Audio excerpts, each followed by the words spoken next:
বেতন সমস্যায় জর্জরিত মোহামেডান স্পোর্টিং এবং সে কারণে এই ভিডিও। काटू क्या अभी काटू? हाँ नहीं नहीं रुक जाओ। गेम कोई भी हो पकड़ मजबूत होनी चाहिए। सीमेंट से पकड़ बनाए मजबूत SRMB 550D TMT बार।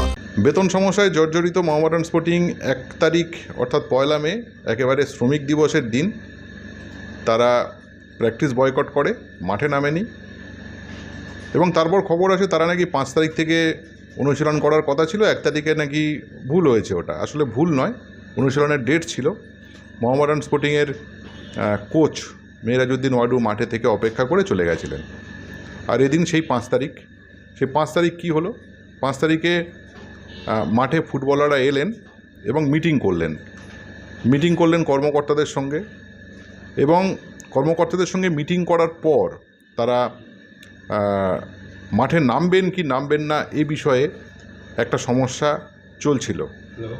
ক্লাবের পক্ষ থেকে যে খবর সামনে আসে, যে খবরটি হচ্ছে আপনাদেরকে জানাচ্ছি আপনাদের জ্ঞাতার্থে, যে ফুটবলারদেরকে আপ টু ডেট যে বেতন দেওয়া রয়েছে তাদের নাম আমি বলছি: এডিসন কিমা, সাকা জোসেফ সাঙ্গোয়া, ফিকরু ম্যাক্সিয়ান, হীরা মণ্ডল, শুভজিৎ ফারদিন আলী মোল্লা, ইসরাফিল দেওয়ান আর মহিতোষ রায়।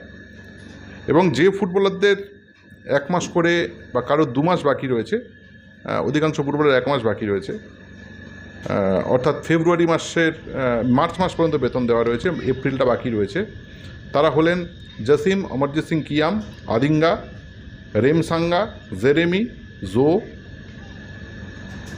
গৌরব, মাখান ছোটে, পদম ছেত্রী। গৌরব ভোরা আর পদম ছেত্রী শোনা যাচ্ছে নানান সোর্স দিয়ে যে এরকম কয়েকজন সিনিয়র ফুটবলাররা নাকি এই প্র্যাকটিসে আসবো না ইত্যাদির বিষয়ে নেতৃত্ব দিচ্ছেন বলে শোনা যাচ্ছে। তবে কতটা সত্যতা আছে আমার ধারণা নেই। কিন্তু হ্যাঁ, ফুটবলারদের কিন্তু একটা অংশ তারা কর্মকর্তাদের সঙ্গে এই বেতন বিষয়ে ইস্যু নিয়ে বসতে চেয়েছিলেন, এবং শেষের অর্ধে যে ফুটবলারদের নাম আমি বললাম তারা কিন্তু বিগত সময়ের চুক্তির ফুটবলার। তাদের স্যালারির একটু বেশি আছে, হাই আছে, ফলে তাদের স্যালারি দিতে মোহামেডান স্পোর্টিংয়ের সমস্যা হচ্ছে।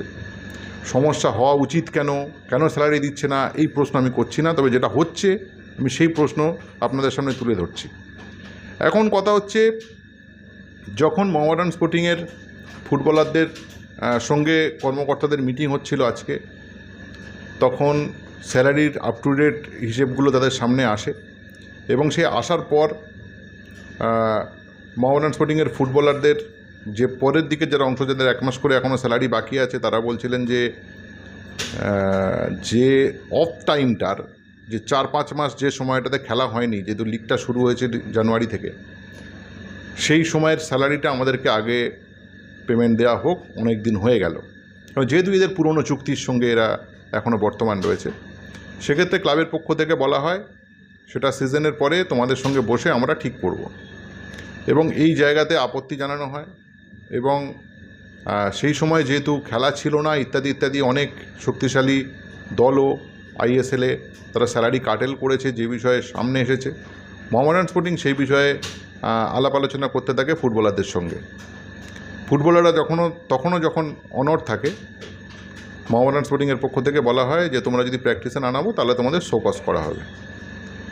এই শোকজের প্রশ্ন যখন সামনে আসে, মোহামেডান স্পোর্টিং ফুটবলারদেরকে বলা হয় যে আজকেই তোমাদের অনুশীলনে নামতে হবে, না নামলে কিন্তু তোমাদের শোকজ করা হবে। এই অবস্থায় মাঠে অপেক্ষা করতে থাকেন মেরাজউদ্দিন ওয়াডু সহ তার সমস্ত সাপোর্ট স্টাফ, এবং ফুটবলাররা যেহেতু আজকে কোনো কিট নিয়ে মাঠে আসেননি, তারা দ্রুততার সঙ্গে কিট আনতে চলে যান, এবং বেশ কিছু অপেক্ষার পর নির্দিষ্ট সময় অতিক্রান্ত হওয়ার পর সন্ধ্যা নেমে যায়। মোহামেডান স্পোর্টিংয়ের অনুশীলন শুরু হয় ফ্লাড লাইটের নিচে। আপনি নাটক বলবেন, সিনেমা বলবেন, ড্রামা, যা ইচ্ছে বলুন, মোহামেডান স্পোর্টিংয়ের আজকের 5 তারিখে কিন্তু এই ঘটনাগুলোই ঘটেছে। নমস্কার বন্ধুরা, ভালো থাকবেন, সঙ্গে থাকবেন।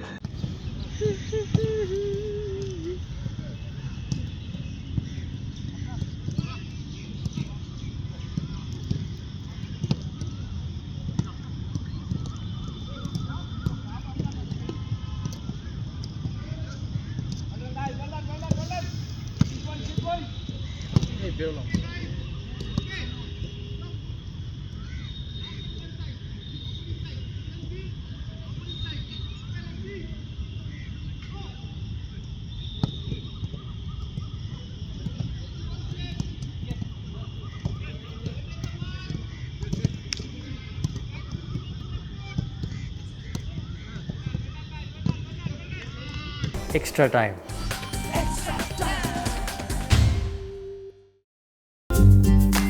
লেটেস্ট নিউজ আর এক্সক্লুসিভ ভিডিওর সঙ্গে আপডেট থাকতে এখনই সাবস্ক্রাইব করুন আমাদের ইউটিউব চ্যানেল। বেল আইকনে ক্লিক করতে ভুলবেন না যেন।